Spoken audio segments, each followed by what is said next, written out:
cher ya Adolphe Muzito oyo bipai wapi basali point de presse mpona komeka kolobela sur makambo ya CENI oyo la loi électorale ozali kofaire couler entre ces livres sur distribution ya basiège awa CENI mpe akatikati baprovince mosusu na kobakisa le Grand Kassai awa lelo vraiment grâce tuma aye sur terrain sur nouvelle nom parti cher Adolphe Muzito mituna ekozami etunami mwa mingi motuna ya liboso ekoyeba ete est ce que Adolphe Muzito akokontinue komba ye moko to akaita na ngambo akoluka bandeko mpe mosusu baye kotya mpe loboko koyamba to Adolphe Muzito akondima kosangana na bai opposant ya ngambo ya lubashe to Adolphe Muzito akokontinue ndenge biso balobi ete politike ebongaka motu ye moko te fo kosangana mpona kokanga kosala politike mpona koyeba nini ezali kotambwisa biso po toyebi biso na bino ke kala mingi te maponomi ezali kosalema nde yango awa moment grâce tumba aye vraiment sur terrain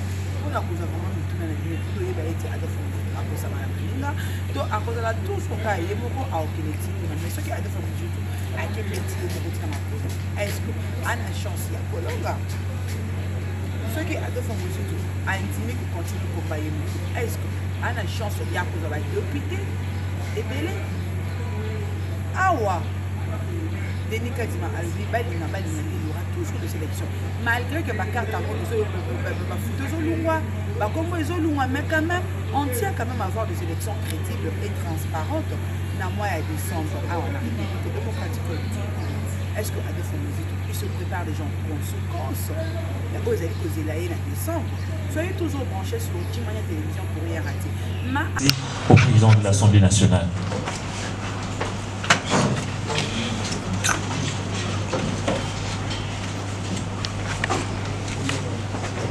Kinshasa, le 29 mai 2023, à l'honorable président de l'Assemblée nationale à Kinshasa Lingwa. Objet, nos observations sur le projet de loi relatif à la répartition de sièges. Honorable président, nous avons l'honneur de vous présenter comme ci-après nos observations concernant le projet de loi relatif à la répartition de sièges bientôt sous discussion au Parlement. Il est à noter qu'à travers ces projets, la CENI a levé les options ci-après. Elle a retenu pour les prochaines élections 43 941 891 électeurs. Elle a préconisé d'organiser les élections sur toute l'étendue du territoire national en dépit du fait que l'identification et l'enrôlement des électeurs n'ont pas eu lieu dans le territoire de Rutshuru, Masisi et Kwamut, avec 16 sièges en manque, soit 1 220 314 électeurs ou 2,78% du scrutin présidentiel en moins. Pouvoir pour les 500 sièges des députés nationaux. Cependant, dans les provinces du Nord Kivu et du Mai-Ndombe, la CENI a décidé d'une chose et de son contraire. Premièrement, elle a imputé à ces deux provinces respectivement 47 sièges pour le Nord Kivu et 12 sièges pour le Mai-Ndombe sans leur allouer le nombre de lecteurs correspondants dans le total des lecteurs enrôlés ou à enrôler sur l'étendue du territoire, l'enrôlement n'ayant pas eu lieu dans ces trois territoires. Ainsi, par exemple, le Nord Kivu a eu 3 26 907 au lieu de 4 246 969 électeurs. Deuxièmement, il découle de cette situation 3 hypothèses possibles qui représentent pour la CENI et pour le pays une quadrature de cercle. Première hypothèse, bien que le nombre de lecteurs est de 43 941 891 pour l'ensemble du territoire national, ne comprenant pas ceux de 3 territoires, si la CENI, dans son calcul maintenait l'hypothèse de 500 sièges pour l'Assemblée nationale, les quotients électoraux seraient minorés à 87 879, l'Assemblée nationale Pour nous, ces quotients seraient faux parce qu'ils découleraient d'un total d'électeurs de 43 941 891 qui éludaient les électeurs de Rutshuru, Masisi et Kwamut, représentant un total de 1 220 314 enrôlés. Ces quotients induiraient une répartition erronée des sièges. Car pour le Nord Kivu, avec 47 sièges, les nombres d'électeurs retenus devraient être non pas de 3 26 907, mais plutôt de 4 245 969. Deuxième hypothèse. Considérons le nombre d'électeurs de 43 941 891, si la CENI calculait les quotients de sièges sur 484 sièges, excluant les territoires de Rutshuru, de Masisi et Kwamut qui n'ont pas connu d'enrôlement, les quotients de 90 415,41 électeurs qui va se dégager seraient aussi erronés parce qu'ils découleraient d'une division de nombre d'électeurs de 43 941 891 par un nombre de sièges de 484 qui aura éludé les 16 sièges de Rutshuru, Masisi et Kwamut, alors que ces sièges sont programmés aux élections du 20 décembre 2023. Troisième hypothèse. Ici, tous les sièges 500, le nombre de 500, dans ceux de 3 territoires, je citais Rutshuru, Masisi et Kwamut, qui représentent 16 sièges, sont programmés ainsi que leurs électeurs respectifs. Ainsi, sur un total de 45 162 205 électeurs, les quotients d'attribution de sièges seraient de 90 324, 45 160, représentant 45 162 205 électeurs divisés par 500. Ainsi, la répartition de sièges serait rationnelle, bien que théorique. Conclusion. Le fichier des 43 941 891 électeurs est faux parce qu'il ne comprend pas les électeurs de 3 territoires. Celui de 45 162 205 aurait été rationnel s'il n'était pas fictif du fait que le total additionnel de 1 220 314 enrôlés qui en fait partie n'est que théorique, l'enrôlement de ces 3 territoires n'ayant jamais eu lieu, d'où la quadrature de cercle. Honorable Président, dans le cas où nos observations seraient pertinentes et exactes, nous vous demandons d'en tirer les conséquences et de ne pas recevoir le projet de loi en cause. Voilà l'économie du document du comité exécutif. Merci. Merci, maître. Voilà donc le point de vue de notre parti à travers cette lettre adressée au président de l'Assemblée nationale. À présent, quelques indications et quelques précisions par le Premier ministre honoraire Adolphe Muzito, et ça sera suivi de vos questions en rapport justement avec l'ordre du jour. Monsieur le Premier ministre, vous avez la parole. Merci. Chers amis de la presse, mesdames, mesdemoiselles et messieurs, je voudrais dire de prime abord que nous, au Nouvel Élan, nous refusons de nous limiter à des simples protestations. Chercher à mobiliser le peuple pour une cause que nous ne savons pas démontrer et justifier. C'est ainsi que, s'agissant du fichier, et même du processus électoral proprement dit, nous aimons toujours, pour tout ce que nous protestons, apporter la démonstration que la vérité est de notre côté, que la CENI se trompe. Ainsi, nous sollicitons que le peuple soutienne notre démarche. Tel que vous avez suivi, la problématique est très technique. Alors je voudrais qu'on aille lentement. Et je pense que par des questions, pédagogiquement, ce serait peut-être mieux. Et donc je vais vous céder la parole pour que vous posez des questions précises. Parce que je suis convaincu que vous n'avez rien compris. Non pas que vous soyez bête, parce que même moi-même, s'il vous plaît, vous voulez bien faire partie de la personne qui dérange derrière. Elle ne mérite pas d'être avec nous ici. Je voudrais réagir par rapport à des questions spécifiques qui viendraient de vous. Et nous allons dialoguer petit à petit. J'aimerais même que pour certains passages, tout le baron a là, parce que ceux qui viennent me comprendre, bien pour comprendre le niveau de binoé que vous pouvez traduire dans un grand nombre de débats où concernant l'élection, nous aurons perdu notre temps. En résumé, je peux dire ceci. Pour Nabiso, pour nous, ces fichiers de Kadima, de 43 millions 941 000, je vais donner l'ordre de grandeur, parce que je suis sur la côté d'un détail, c'est difficile pour vous à assimiler, même pour ceux qui nous suivent, et de traiter. Alors, ces fichiers est corrompu,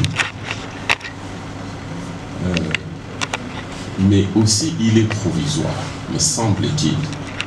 Nous le montrerons tout à l'heure, et que par conséquent, il ne mérite pas d'être la base à partir de laquelle, le 25 juin prochain, la CENI pourra convoquer l'électorat. Il est corrompu, provisoire, et parce que de ces fichiers découle, si vous voulez, une répartition tout aussi corrompue, une répartition des sièges tout aussi corrompue, et parce que reposant sur un quotient électoral qui est tout aussi faux. Parce que M. Kadima dit que nous avons 43 941 sièges. Et que dans ce total, il n'existe pas une partie de l'électorat de deux provinces, Mai-Ndombe et Nord Kivu. Et parce que dans les Nord Kivu, il y a des enrôlements qui n'ont pas eu lieu. Dans les territoires de Kouchou, de Massissa. Dans les Mai-Ndombe non plus, il y a des enrôlements qui n'ont pas eu lieu, et précisément dans Kouamou. Voilà qu'il considère que le fichier n'est pas complet parce qu'il y a 3 territoires dans 2 provinces qui n'ont pas fait l'objet d'enrôlement, mais qu'il décide en même temps et contradictoirement à faire la division pour trouver le quotient électoral sur ces mêmes totals qui n'est que partiel, à savoir 43 941 électeurs. Il divise ça sur l'ensemble si vous voulez, des sièges, c'est-à-dire 500 sièges des députés nationaux. Il divise 43 941 000 sur 500 sièges de députés pour trouver un quotient qui est de 87 000. Je donne le chiffre. Quand nous appliquons ces quotients par circonscription électorale, nous constatons que les 2 provinces qui posent problème, à savoir Nord Kivu et Mai-Ndombe, bénéficient de la répartition en les appliquant pour ce qui est de Mai-Ndombe, où il n'y a eu que 3 millions 20 000, etc. On applique le même quotient 87. Ça, c'est sur Nord Kivu et Kouamou, Mai-Ndombe, 980, et j'oublie les fractions, etc. Mais qu'est-ce qui se passe? Il se passe que pour ce qui est de Mai-Ndombe, au lieu de 12 sièges, c'est 11 sièges. Puisqu'il a décidé de donner à Mai-Ndombe le nombre de sièges qui lui revient au nom du principe de solidarité. On a dit, bon, compte tenu de vos performances antérieures, on va vous donner le nombre de sièges. C'est ainsi qu'on va voir que Mai-Ndombe y a accueilli 6 000 candidats mais on leur a donné le nombre de sièges total qui est de 11. Comment je puis dire, Nord Kivu, ils n'ont que 33 millions, etc., d'enrôlés sur un total qui va au-delà de 4 millions. Et puisque Massissi et Rutshuru n'ont pas fait le don d'enrôlement, ils se sont retrouvés avec 3 millions. Quand vous appliquez les quotients électoraux de 87 000, donc ils se retrouvent avec 34 sièges. Or, lui, pour ces deux provinces, il a décidé de leur donner les sièges en fonction de leur performance.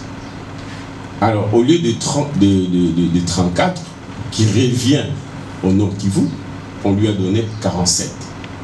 Donc, il y a 13 en plus.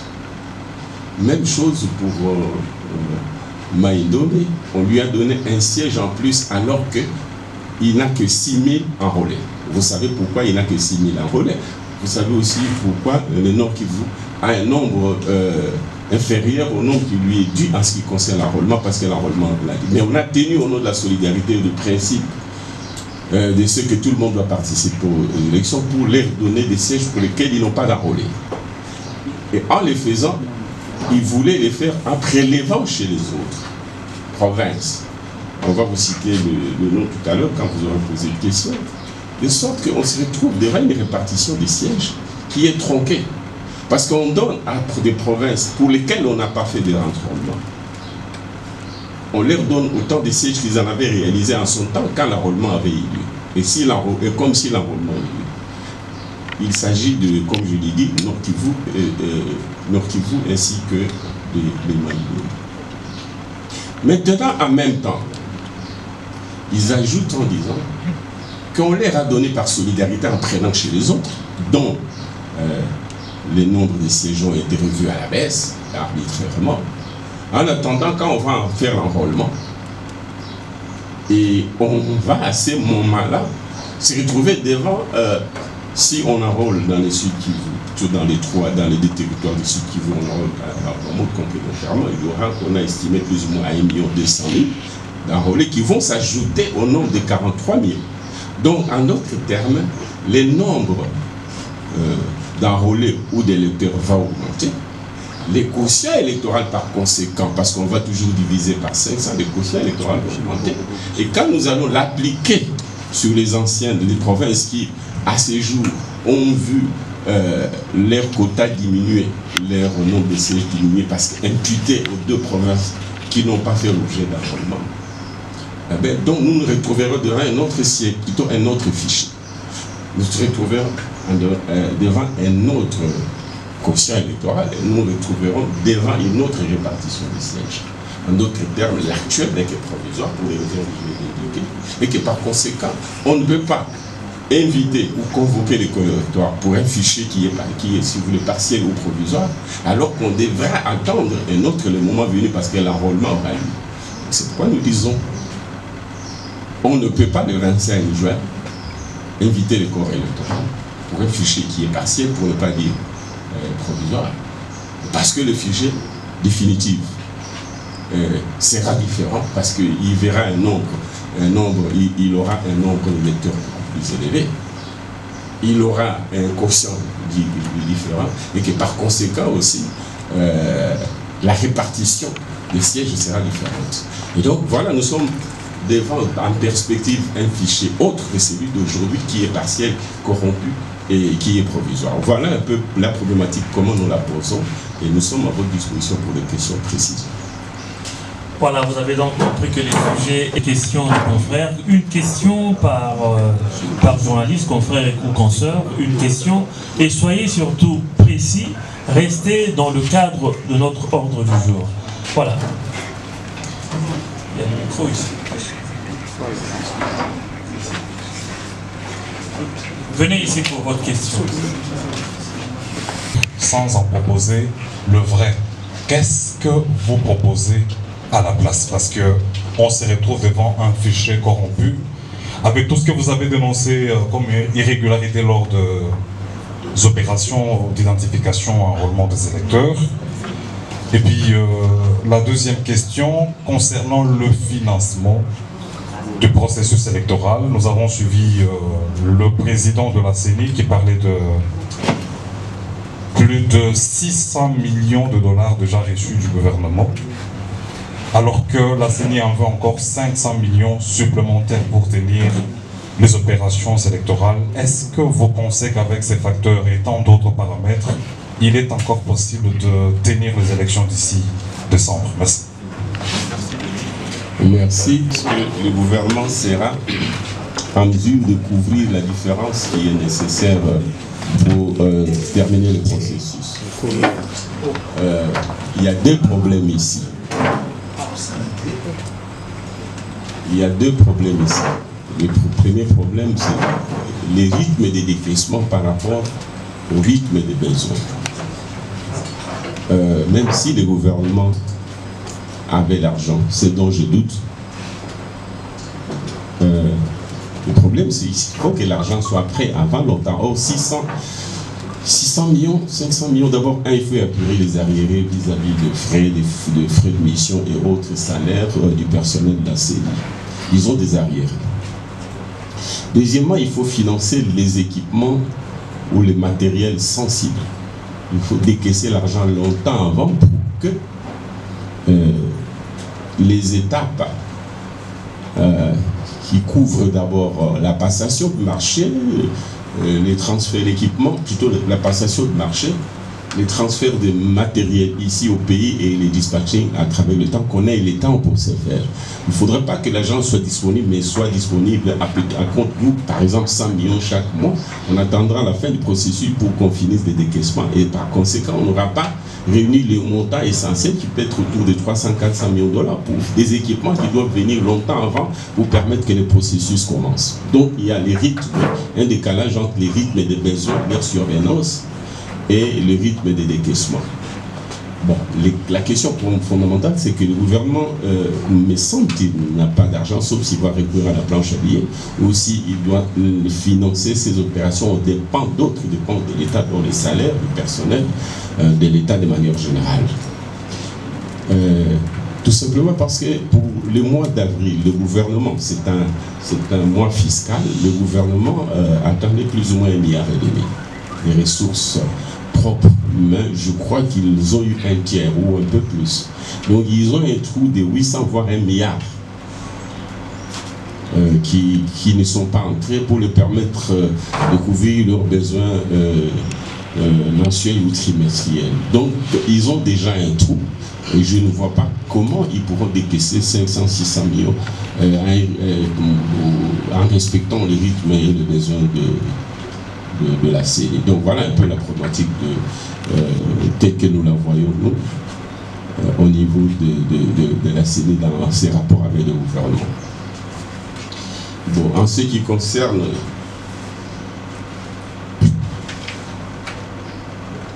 les vrais chiffres, c'est quoi? Nous sommes devant devant une situation difficile. En principe, puisqu'on a prévu de donner 47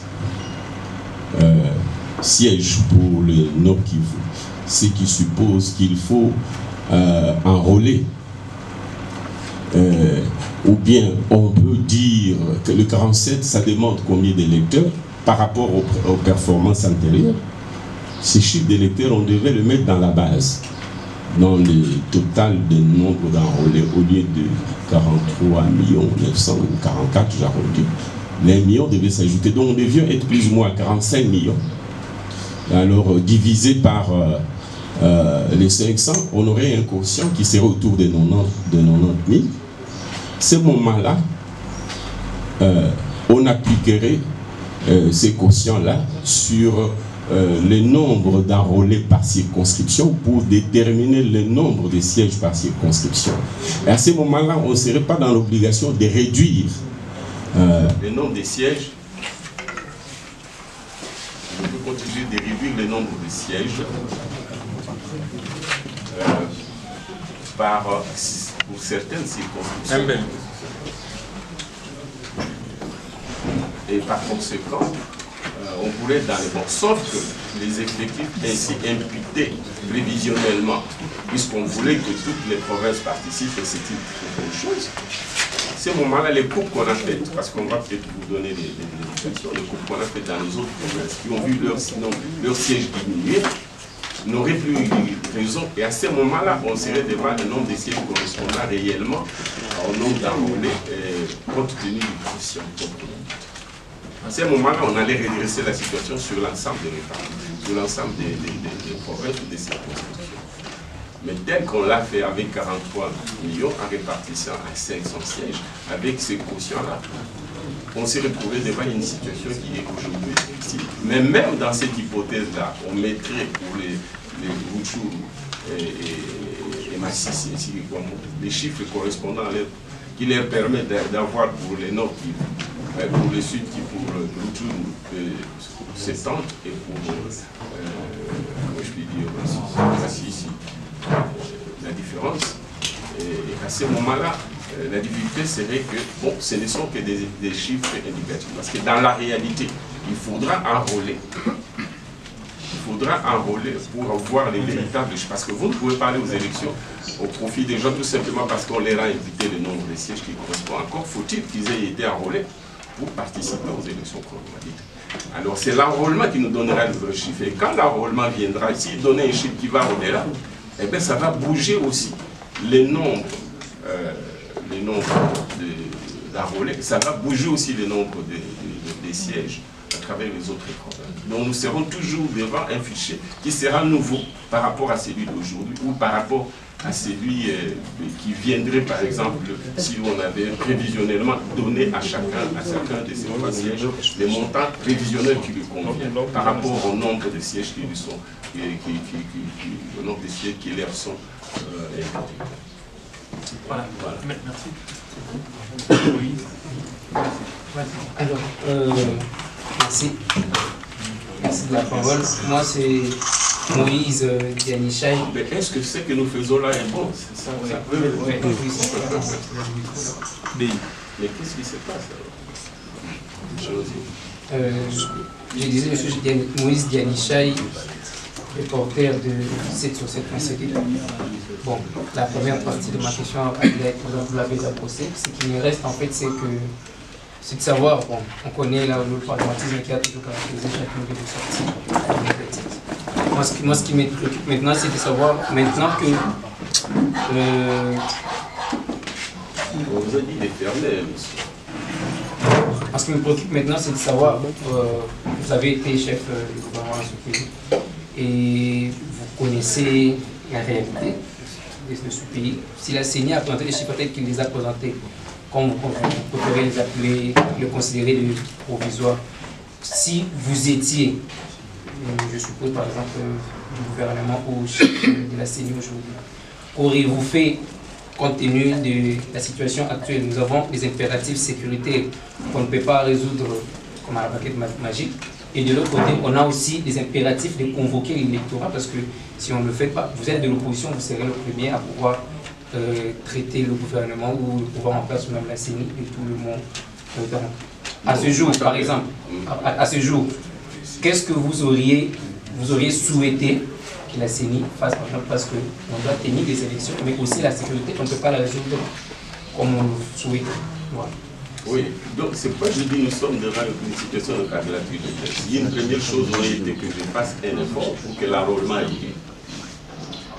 Parce que ce n'est pas la CENI qui est responsable du fait qu'elle n'a pas pu faire l'enrôlement. Ce n'est pas à elle d'assurer la sécurité. C'est le gouvernement qui devait assurer la sécurité et aider la CENI à faire l'enrôlement. Le gouvernement ne l'a pas fait. On peut dire que c'est une faute, on peut dire aussi que c'est une situation malheureuse. N'est-ce pas? C'est difficile de dire quels sont les... C'est un gouvernement dans un pays qui a sombré, qui n'a pas le contrôle de l'ensemble de son pays. Ça, c'est une possibilité. L'autre possibilité, pour avoir été en difficulté de procéder à la sécurisation des espaces qui n'ont pas fait le gouvernement, nous pourrions donner des chiffres indicatifs. Mais là aussi, j'ai dit qu'il y a une faiblesse. Alors, à ce moment-là, on serait obligé de faire une imputation prévisionnelle pour éviter que les trois provinces dépendent du sacrifice, ou ce qu'on appelle la solidarité, au point que les autres provinces qui se sont sacrifiées pour lui donner des sièges, avec leur quota d'électeurs, ne fassent pas l'objet d'une injustice proprement dite. mais que nous aurions toujours besoin d'un enrôlement pour avoir les vrais chiffres qui sera imputé au total général et par conséquent